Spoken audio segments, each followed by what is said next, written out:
आपको कैसे पता चलेगा कि आपको डेंगू है? डेंगू में क्या क्या दिक्कत होती है? डेंगू कितने प्रतिशत गंभीर होता है? डेंगू के बारे में सब कुछ है। लक्षण, उपाय और इलाज। डेंगू अपने पांव पसार चुका है। शुरुआत में सामान्य सा लगने वाला ये बुखार देरी या गलत इलाज से जानलेवा साबित हो सकता है। वक्त पर सही इलाज हो तो हालात कंट्रोल में रहते हैं। Health care with doctor Budania ने बताया डेंगू से बचाव और इलाज के बारे में। कैसे और कब होता है डेंगू? डेंगू मादा एडीज इजिप्टर मच्छर के काटने से होता है। इन मच्छरों के शरीर पर चीते जैसी धारियां होती हैं। ये मच्छर दिन में, खासकर सुबह, काटते हैं। डेंगू बरसात के मौसम और उसके फौरन बाद के महीनों यानी जुलाई से अक्टूबर में सबसे ज्यादा फैलता है, क्योंकि इस मौसम में मच्छरों के पनपने के लिए अनुकूल परिस्थितियां होती हैं। एडीज इजिप्टर मच्छर बहुत ऊंचाई तक नहीं उड़ पाता। कैसे फैलता है डेंगू? बुखार से पीड़ित मरीज के खून में डेंगू वायरस बहुत ज्यादा मात्रा में होता है। जब कोई एडीज मच्छर डेंगू के किसी मरीज को काटता है तो वो उस मरीज का खून चूसता है। खून के साथ डेंगू वायरस भी मच्छर के शरीर में चला जाता है। जब डेंगू वायरस वाला वो मच्छर किसी और इंसान को काटता है तो उससे वह वायरस उस इंसान के शरीर में पहुंच जाता है, जिससे वो डेंगू वायरस से पीड़ित हो जाता है।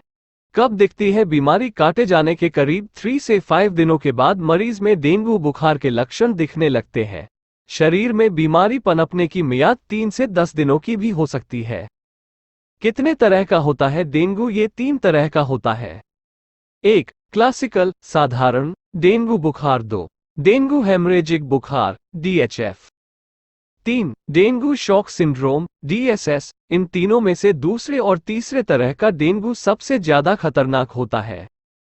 साधारण डेंगू बुखार अपने आप ठीक हो जाता है और इससे जान जाने का खतरा नहीं होता, लेकिन अगर किसी को DHF या DSS है और उसका फौरन इलाज शुरू नहीं किया जाता तो जान जा सकती है। इसलिए ये पहचानना सबसे जरूरी है कि बुखार साधारण डेंगू है, DHF है या DSS है। लक्षण क्या क्या? साधारण डेंगू बुखार, ठंड लगने के बाद अचानक तेज बुखार चढ़ना, सिर, मांसपेशियों और जोड़ों में दर्द होना, आंखों के पिछले हिस्से में दर्द होना जो आंखों को दबाने या हिलाने से और बढ़ जाता है, बहुत ज्यादा कमजोरी लगना, भूख न लगना और जी मितलाना और मुंह का स्वाद खराब होना, गले में हल्का सा दर्द होना, शरीर खासकर चेहरे, गर्दन और छाती पर लाल गुलाबी रंग के रैशेज होना। क्लासिकल साधारण डेंगू बुखार करीब 5 से 7 दिन तक रहता है और मरीज ठीक हो जाता है। ज्यादातर मामलों में इसी किस्म का डेंगू बुखार होता है। डेंगू हेमरेजिक बुखार DHF, नाक और मसूड़ों से खून आना, शौच या उल्टी में खून आना, स्किन पर गहरे नीले काले रंग के छोटे या बड़े चिकते पड़ जाना। अगर क्लासिकल साधारण डेंगू बुखार के लक्षणों के साथ साथ ये लक्षण भी दिखाई दे तो वो डेंगू हेमरेजिक बुखार हो सकता है। ब्लड टेस्ट से इसका पता लग सकता है। Dengue shock syndrome DSS। इस बुखार में DHF के लक्षणों के साथ साथ शॉक की अवस्था के भी कुछ लक्षण दिखाई देते हैं, जैसे मरीज बहुत बेचैन हो जाता है और तेज बुखार के बावजूद उसकी स्किन ठंडी महसूस होती है। मरीज धीरे धीरे होश खोने लगता है। मरीज की नाड़ी कभी तेज और कभी धीरे चलने लगती है। उसका ब्लड प्रेशर एकदम लो हो जाता है। नोट: डेंगू से कई बार मल्टी ऑर्गन फेल्योर भी हो जाता है। इसमें सेल्स के अंदर मौजूद फ्लूइड बाहर निकल जाता है। पेट के अंदर पानी जमा हो जाता है। लंग्स और लिवर पर बुरा असर पड़ता है और ये काम करना बंद कर देते हैं। कौन से टेस्ट? अगर तेज बुखार हो, जॉइंट्स में तेज दर्द हो या शरीर पर रैशेज हो तो पहले दिन ही डेंगू का टेस्ट करा लेना चाहिए। अगर लक्षण नहीं है पर तेज बुखार बना रहता है तो भी 1-2 दिन के इंतजार के बाद फिजिशियन के पास जरूर जाएं। शक होने पर डॉक्टर डेंगू की जांच कराएगा। डेंगू की जांच के लिए शुरुआत में एंटीजन ब्लड टेस्ट NS1 किया जाता है।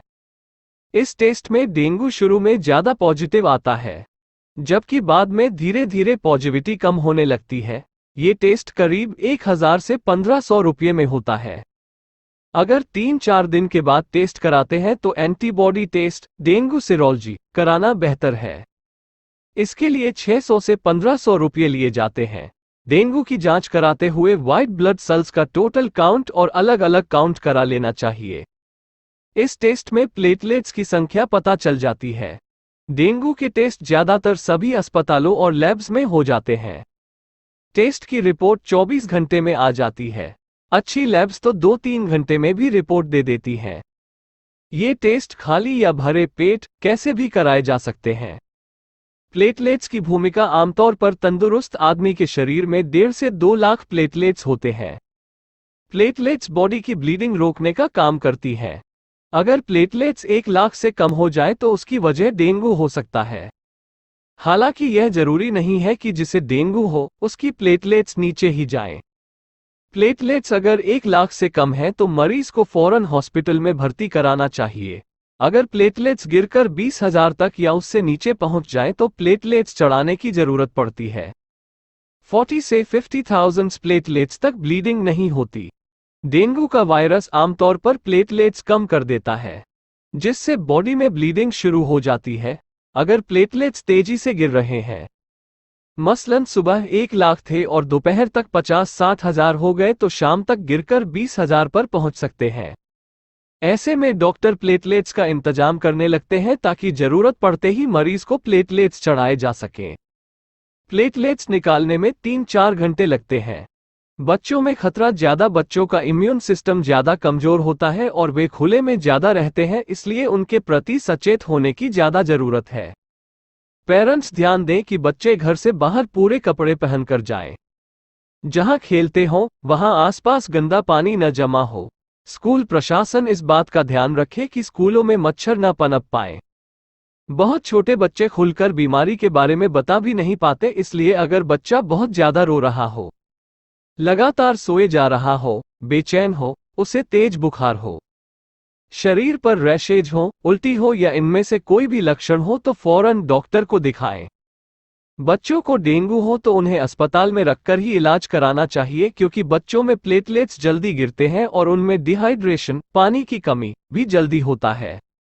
किस डॉक्टर को दिखाएं? डेंगू होने पर किसी अच्छे फिजिशियन के पास जाना चाहिए। बच्चों में डेंगू के लक्षण नजर आए तो उसे पीडियाट्रिशियन के पास ले जाएं। इलाज: अगर मरीज को साधारण डेंगू बुखार है तो उसका इलाज व देखभाल घर पर की जा सकती है।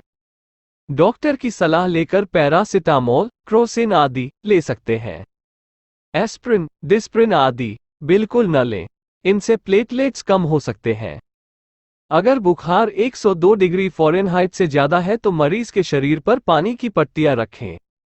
सामान्य रूप से खाना देना जारी रखें। बुखार की हालत में शरीर को और ज्यादा खाने की जरूरत होती है।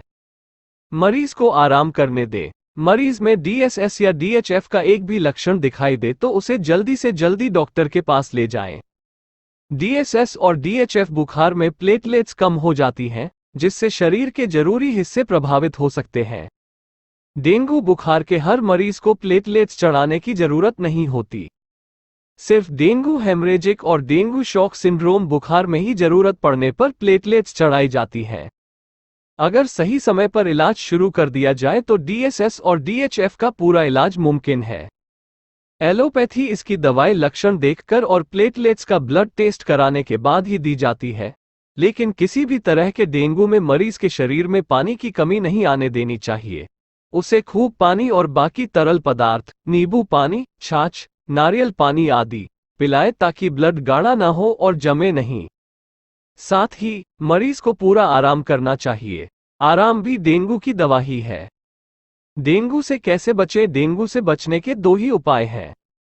एडीज मच्छरों को पैदा होने से रोकना, एडीज मच्छरों के काटने से बचाव करना।